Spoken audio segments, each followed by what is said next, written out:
Oh, magluluto na naman kami ng ano, ngayon, baka. Oh, ayan, mamimili lang kami ng baka. Baka manok o itik. Ay, power. Ayan oh. Maraming sisiw yung pato. Ayan.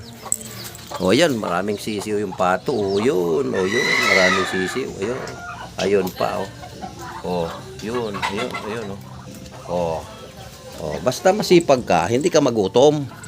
Yan, pag tamad ka, gutom, paski si Lord, galit sa'yo. Kasi, tamad ka. O, di ba? Ayan. Asa na kaya yung mga apos dito? Mga apo. Ayan. Uy, nagluluto na sila. Oh, pansit, oh. Oh, ayan si Chris, oh. Di pa narigos. Ayan. Uy, mga apokes. Ayan yung aking mga apos. Mga apos. Uy, nakatulog ka ba? Ha? Oh, ikaw, nakatulog ka din? Oh, sarap ng tulog nyo, ah. Oh, ayan na muna. Good morning. Go. Sipag at syaga para mag-asinso. Ayan muna, good morning.